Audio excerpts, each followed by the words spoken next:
By the end of this episode, we're going to see why people are tipping a whole lot less, how despite that, we as gig workers and drivers, delivery drivers, can actually make more with tips than we have been, and how we can use that additional money and the money from rideshare driving or gig work or self-employed work to get financing for things like a mortgage, a car loan, credit card, or even into an apartment.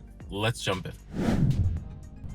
Hi, I'm Tyler from the RideShare Guy. On today's episode, we're going to be talking a lot about finances and things that are really pertaining to drivers. So first, we're going to look at tips, and a lot of us have seen a decrease in the amount of tips that we've been getting, especially delivery drivers. Rideshare drivers have really not ever seen a lot of tips in the past, but delivery drivers are now even seeing less tips coming in. And part of the reason that we're seeing that is because the delivery fees are so much. Now, as a delivery driver, we know that we're not getting those delivery fees. In fact, our delivery pay that we're going to get can sometimes be less than $2 per ride.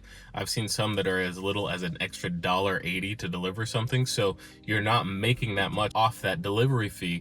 Although the company, such as Uber Eats, Doordash, Grubhub, they may be charging $10, $15, $20 for that delivery for it to be delivered. And the reason that they're doing this is they're really trying to get people to sign up for their monthly program that gets rid of that delivery fee for them. Now, they're still going to charge service fees, but it would be cheaper for them if they order from it regularly. But a lot of people are seeing those fees, seeing how high those fees are, and they can't afford to pay that fee plus tip. So they're lowering the tip, a lot of times thinking that the driver is actually going to get a large portion of that fee, if not all of it, even though as drivers, we know that that is not the case. Another reason that people are tipping less is because, well, look around. A carton of eggs is costing $10 for just eggs that used to be almost given away before. So the cost of everything has gone up significantly. So when people go out to eat, they're trying to save as much money as possible. They're getting this delivery, and unfortunately, where they can choose how much they're going to save is at the tip. So they're cutting back on those tips. I personally feel if I can't tip a proper amount, then I shouldn't order that food. I shouldn't be going out. But not everybody has that situation. Not everybody thinks that way. Some feel I'm going to get this, and your tip is not a guarantee, so why does it have to come from me? Instead, they're cutting that tip back, maybe altogether, trying to save as much money as possible. So with that in mind, how can we as rideshare drivers, and specifically delivery drivers, that's what I do the most of, what can we do to increase our pay, our tips as it comes in? Well, number one, we want to make sure that we're giving good customer service. Now, tip is to ensure prompt service. That's what tip stands for. So for us, we're trying to get that tip. We want to make sure that we are ensuring we're giving that proper service to the customer so that they're receiving their order in a timely fashion. Do things like making sure the food stays warm by having a bag with you. Most of the companies, DoorDash, Grubhub, they'll actually send you a bag when you first start. My favorite bag is the Grubhub one. It's nice, it's thick, it keeps a lot of things nice and warm. The DoorDash one is good. I also have an extra one that I bought myself that is big enough to put large pizzas in.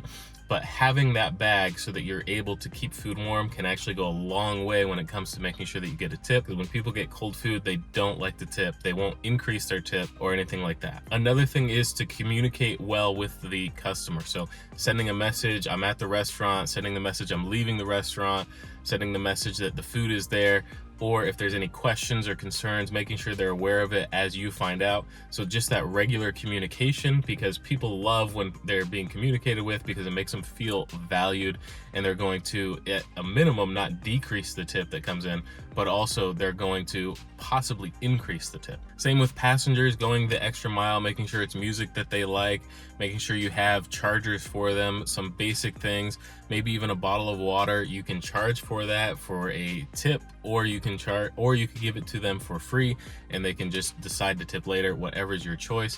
But making sure that you're providing good customer service can increase your tips as you're going through. And with this increase, a lot of drivers get concerned because all of their money comes from this rideshare or gig, or at least a large enough portion of it, and they try to get financing for things like a car loan, a mortgage, or even getting an apartment. And a lot of these companies are saying that they're not taking rideshare driving into consideration as a job, and rightfully so, because rideshare driving and gig work is not a job. you are a self-employed individual. So instead of trying to think of it and getting financing as if it's a job, you have to try to finance things as if you're a self-employed person. Now, a lot of companies and mortgages and things, banks that you're going to go to are going to require 2 years of income in order for you to get that. That's why we like and talk about things like Giggle Finance. It only requires 3 months. There's other programs out there as well that can help you to get some additional financing. But as you're doing your financing, you want to remember, you do not have a job as a rideshare driver. You're self-employed as a gig worker. And so when you go to these places, a lot of the companies aren't going to work with you when you go in directly to like a car lot or something like that. But if you call up your bank, or you go into a credit union nearby, they're going to be the ones that are going to be able to assist you and get you different financing through that rather than through the company you're picking up. And that's going to give you a little bit more leverage when you go in to negotiate for a car anyway, because when you go in, you already have financing. You don't have to worry about trying to get it. So a really great thing that you can do to try to get that taken care of, and a perfect way for you to get financing. So that's our tips and tricks on how to get more tips and how to get financing if you're a rideshare driver, full-time or part-time. So let us know in the comments below what you thought of the video. If you have any questions, we read every single comment. If you found this video helpful, please give us a thumbs up. It really helps us out.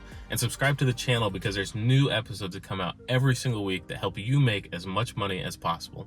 And until next time, stay safe out there, everyone.